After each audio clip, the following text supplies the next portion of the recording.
Brilliant. That's us live. Hello, welcome. This is Cognitive Sports Therapy Time to Talk session, and I am really pleased to have James Matlock join me today. James, I have never met you before. Nope.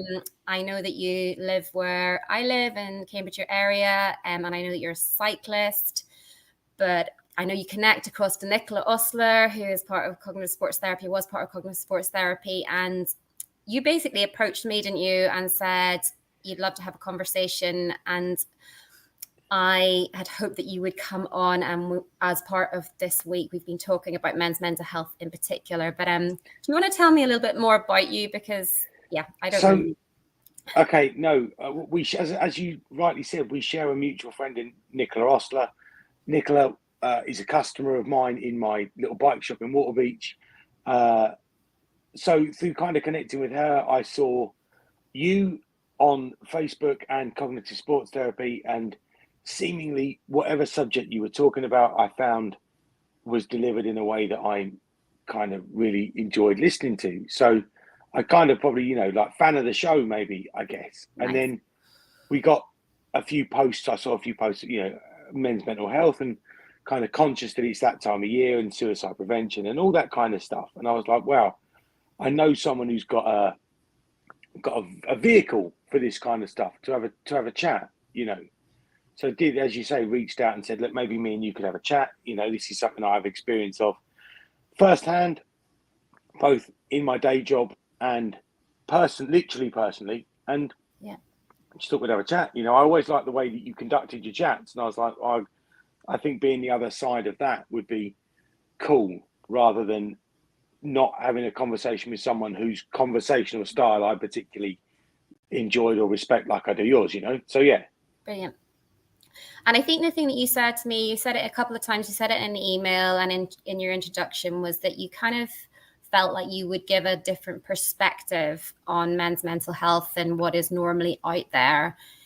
I don't know what way you want to do this, and whether you want to start by sharing your story a little bit first before you get to that, or is that part of the story, do you think? No, of course, yeah. I think, we'll both be conscious that men's mental health has become a thing recently, and it kind of, more people are talking about it, more celebrities are talking about it. You kind of still see it on the news and in the media. People are talking about kind of men's mental health, and it almost felt like it's become a really good marketing thing recently. And I get that, and anything that causes people to talk about it, I think, is amazing. Yeah. But it never really rang my bells or rang true with me, seeing the way that it was being spoke about as much as it's been spoke about recently. And you wonder very much, is it a fad? Is it something that, is it this week's hot topic? Where for me, it's kind of been a hot topic in my life since for as long as I can remember, and I didn't maybe associate with the way it was being kind of pitched. So I guess how we've ended up speaking, I'm 42 years old, believe it or not. And I started having an understanding that I struggled with my mental health at quite an early age, really, I suppose, maybe in my teenage years. But in teenage years, it's put down to kind of hormones and teenage angst and all that sort of stuff. But this week is, if I'm right in saying, or I might have missed it because we were going to talk before. This week is suicide awareness. Yeah.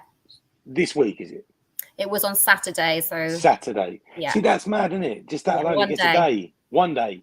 We'll talk about it today. Tomorrow, get back to crying in the shower and not talking to anyone. And so that seems strange. I think that's somewhere that I've probably been on the precipice of maybe twice in my life, genuinely.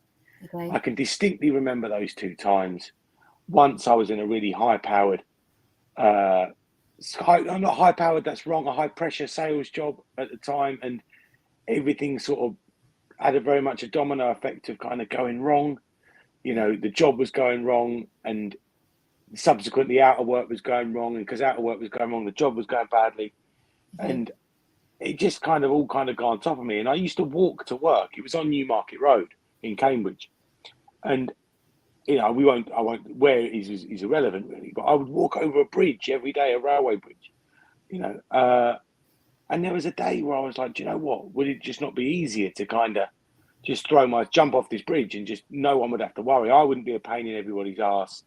Like, and this daily getting up, having that shower, commuting to work in just a haze of just abject sadness and despair. And these are all quite strong words. I appreciate that. But it was very much despair or desperation or what felt to me like the end of it all, the end of the world. There was nothing. You could have handed me a check for winning the lottery, and I don't think I would have batted an eyelid at it. I was kind of right down there. So every day I kind of walked over this bridge and just remember staunchly stopping. And every time I stopped, it lasted a bit longer and what have you. It was a passing thing. You know, my life took another turn. I fell unwell in that job. Ended up quitting that job and going on to doing something, and it was very much something that then lied dormant for a few years. Okay. It did, you know, and other things got in the way, I guess, marriage and kids. And although I was always kind of medicated for depression, took medication for depression, and I would have bad days and, you know, blue days or whatever, I always thought that feeling, the feeling of suicidalness, you know, the feeling of wanting to commit suicide, might never come back. So I got to maybe 5 years ago now. So maybe I was 37. I was in a different job. I was in a training role for a big company who constantly seemingly changed. Would set you a project. You do the project for months and months and months on end. You deliver the project and people would be like, nah, we're not going to do that. Start again. So you're in this kind of cycle of no praise, no kind of cycle of well done, no slaps on the back, just what seemed absolutely pointless. Yeah. You know, 9 hours a day, every day of just absolute pointlessness. But yet seemingly people would hold you at such high accountability for what you were going to deliver, regardless of whether they were going to take that project on or not. It just seemed farcical. And my depression took a major spike, or just kind of plummeted. I went from feeling kind of down to kind of uncontrollably depressed over the space of maybe a week. And and I would spend every day of that week with an obsession of suicide, with an obsession of just ending it, calling this a day. Like, I can't fucking do this. I'm no good to anyone. You know, I'm not the best person I could be for my kids or my family. Life would be infinitely easier for everyone. And that's the common theme, I think, across these two things. My thought was, by ending it, I would make other people's lives easier. Yeah. I wouldn't be that pain in their ass or the burden, or, oh my God, people wouldn't feel like they had to walk on eggshells around me, you know, because I was the common denominator between all of these people was kind of me. And I think I'd kind of made my mind up that was going to be, this was the way this was going to pan out. I'm done with this. Yeah. And I sat at my desk one day and I just got up and walked out. And I was like, I'm going to go now. I didn't tell anyone. I'd said to myself, right, I'm going to go home. There'd be no one at home. You know, kids are at school. There's no one at home. I think today could be the day. And I had this like a bit of happiness. Like there was this feeling inside me, like, do you know what? You've got the balls to do this. Well done. You found a pair from somewhere. You're going to go and today's a day where no one else is going to be affected by your nonsense anymore. So walked down the stairs, put my coat on, didn't even turn my computer off or laptop off. I thought, well, someone else can do that. That's fine. And bumped into someone downstairs who I worked as a colleague, but not an immediate colleague. And we'd maybe never more than had a couple of, you know, he was an old fella. I hope I don't offend him if he's listening to this. He might have been 60 in his 60s, something like that. A lovely man by the name of Neville. He was wonderful. But our history together had never really been much past sharing a cup of tea or a passing, did you see the football at the weekend? How you doing? Blah, blah, blah. You know, what you got on today? Oh, yeah, that new bloke. You know, just real base level work conversation. Yeah. you know. And he said to me, "Are you all right?" And he'd know, and he out of nowhere he asked me if I was okay, and I was like, "Ah, yeah, you know, not so bad." He was like, "No, you're not. Come and have a chat. What's up?" And I can't imagine what in the life of him spurred him to have that conversation with me, because he was not that kind of guy. He didn't work in HR. I wouldn't have put him down as wonderfully emotionally intelligent or being able to pick up on that stuff. But he was like, "Come and have a chat." And we sat in this meeting room that wasn't being used. He was using that afternoon, so he was kind of setting up. And I just started talking. It just fell out of my mouth, seemingly with no control, really. "Look, Nev, I feel really bad. I've felt like this for a little while. No good being around here. Look, I'm going to call this a day." He was like, "Don't be stupid. Like, that's not the case. You know, this, and this. What I need you to do is leave here and go to the doctors and tell them exactly what you've told me, and we'll get to the bottom of it." And I did what I was told. I Well was like, done, "Okay." Neville. Yeah.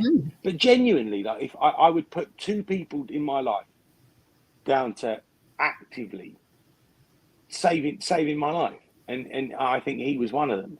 He kind of was the catalyst for me to be like, "Hang on, I'm not depressed. I'm suicidal." And I think he kind of showed me that one had become the other. Okay. And it's almost like when you look at like an obesity scale, you go from being morbidly obese to obese. I was like, I need to get at least back to depressed. I need to come out of suicidal, get back to depressed, because I lived with depressed daily, and I could manage that, you know. So I went to the doctors, talked to them about it, got signed off work, and then seemingly for a few weeks, it all was good. I didn't have to go to work. I was getting paid. I was spending time with my kids, doing some drawing, doing kind of day-to-day stuff that just made me feel cool. And I was like, "Yeah, we solved this. Done. Solved it." However, like all good times, money starts to run out, doesn't it? Yeah.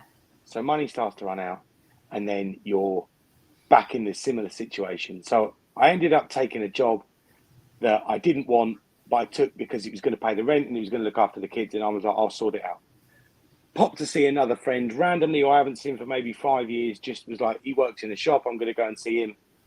And then we ended up having a conversation that had me turn down this job that I didn't really want and start a job with him the next week on no promise of a contract or salary or anything. Just, "Do you want to come and work in my bike shop? Because I need someone to work in the bike shop. And I think me and you have always got on. And trust me, just tell your family that you're not going to have a real job for a little while, and we'll be all right." And that's, you know, my colleague Stephen, and he was the second guy. You know, Nev kind of brought attention to it, and you know, Steve put me in a situation where I could do something I loved every day and Amazing. find some value.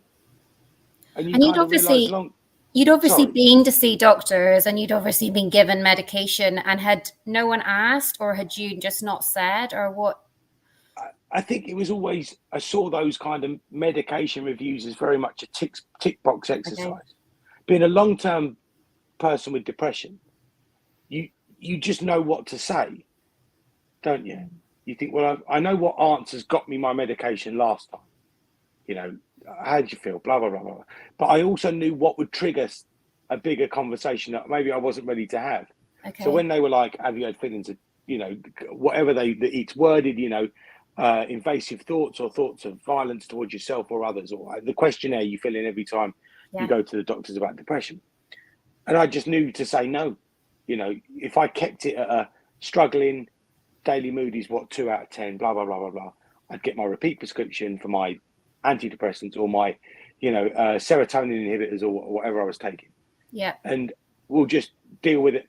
That's fine. I've got another 3 months and we'll see how we feel in 3 months, you know.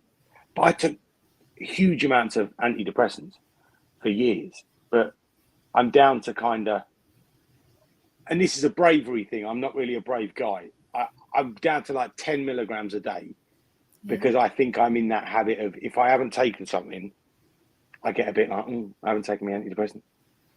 But I'd wager as a guy of my age and my size, that 10 milligrams probably does next to nothing. bar the psychological of I've taken that today, so I'm cool. But that's it. It's gone from kind of 60 to 50 to 40 to 30 to 10 in this ever since my six medication reviews I've had since me and Steve worked at the bike shop, you know. And what do you think that is? Is that just stepping away from something that's highly stressful into the world of something it sounds that you enjoy? Is it the company? I think it's different. My job is still stupidly stressful. Yeah. But I love it. And I love the men I work with. I love Stephen and I love Rory. And I feel like I tell you what, I could sum it up by saying I feel now like my input directly counts. Ooh. If I turn up and do a good day, I get paid, Steve gets paid, Rory gets paid, customers come through the front door. I have a direct influence over the day, so I get into a feedback loop that's direct. It's not waiting 6 months for someone to tell you your annual review, oh, this has been bad, that has been bad, on stuff that ultimately seemingly never mattered or never cared about, you know. But this, to be in a job that I love and I genuinely love, you know, saved my life without a doubt. Doing something I love every day is the reason I'm still here today, without a doubt, you know.